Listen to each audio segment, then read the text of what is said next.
I buried my son on a cold, gray morning when the sky felt as empty as my chest.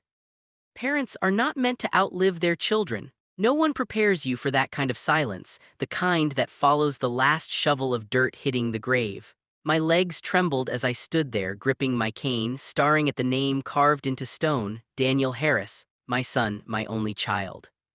Daniel was only 42. People whispered words like heart condition, unexpected, and at least it was quick.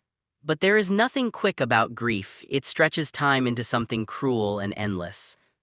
At the funeral, I noticed her standing a few feet away from me, Melissa, my daughter-in-law. She wore black designer sunglasses and a fitted coat that probably cost more than my monthly pension. Not a tear streaked her face. She accepted condolences with practiced grace, nodding softly, hand on her chest like a grieving widow from a movie. I told myself people mourn differently.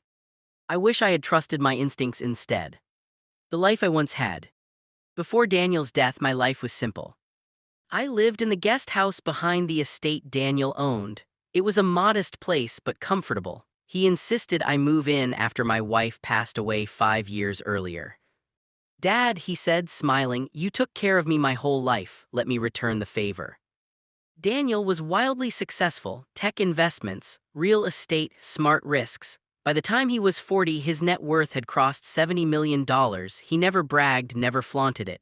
He worked hard, gave generously, and still called me every Sunday just to ask if I'd eaten. Melissa entered his life 10 years ago, beautiful, charming, ambitious. I had reservations at first. She loved luxury a little too much. She asked too many questions about Daniel's finances, but he was in love. "Dad, trust me," he said, "she's the one." So I did. The day everything changed. 3 days after the funeral, Melissa asked me to meet her in the main house. She was seated at the long marble dining table with a lawyer I didn't recognize. Papers were neatly arranged in front of them. "Please sit," she said, not meeting my eyes. My stomach tightened. The lawyer cleared his throat. "Mr. Harris, we're here to discuss the estate." Estate. Such a cold word for everything my son built. Melissa slid a document toward me. Daniel updated his will last year. I scanned the pages, my hands shaking. Everything, the houses, the investments, the accounts totaling $68 million, had been left to Melissa. Everything.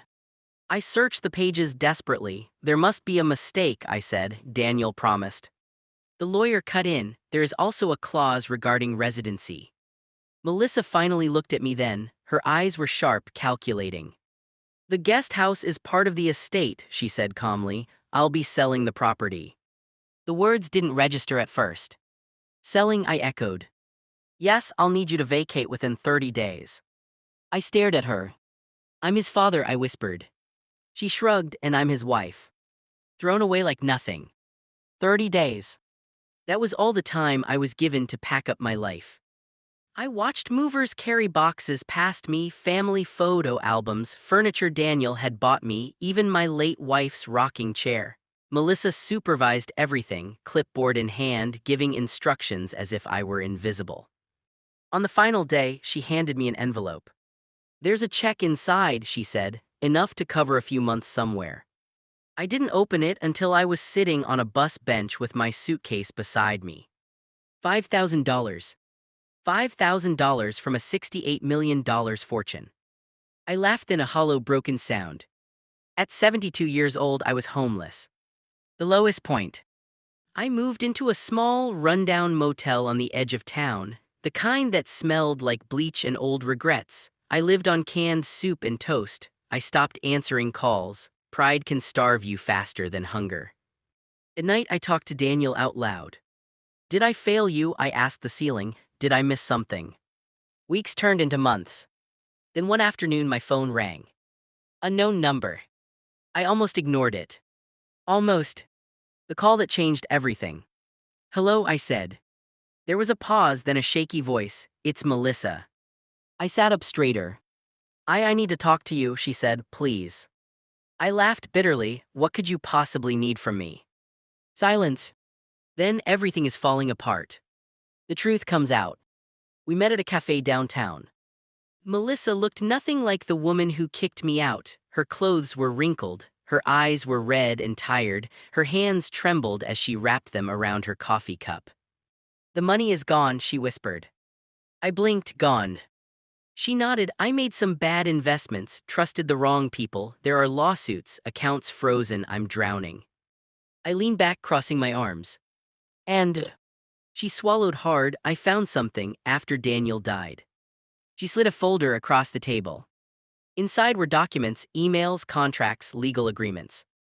My heart pounded as I read.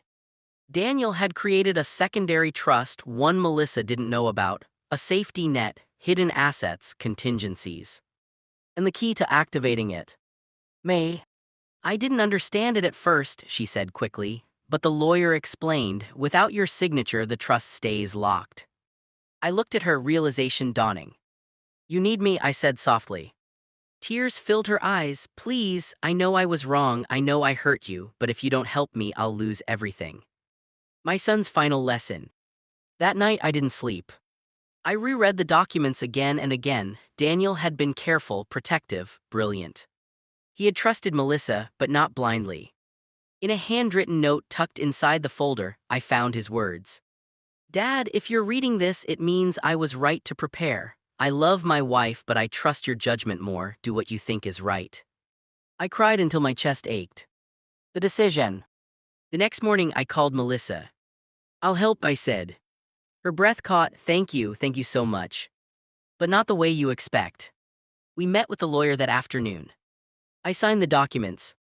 The trust activated. $12 million was released. Melissa smiled until the lawyer continued. Per Mr. Daniel Harris's instructions, the funds are to be distributed as follows. $10 million to Mr. Robert Harris. $2 million to Melissa Harris, contingent upon monthly accountability reports. Melissa's face drained of color. "What?" she whispered. "That's not." The lawyer raised a hand. "Additionally, ownership of the estate property reverts to Mr. Robert Harris." The room went silent. I stood up slowly. "Daniel gave you everything," I said quietly. "You gave me nothing. This is mercy." Full circle. Today, I live back in the guest house by choice. I restored it, planted a garden, and filled it with light again. I donate part of the money to heart research. I fund scholarships in Daniel's name.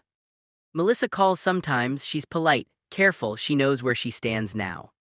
As for me, I learned something late in life. Love doesn't always protect you, but wisdom can.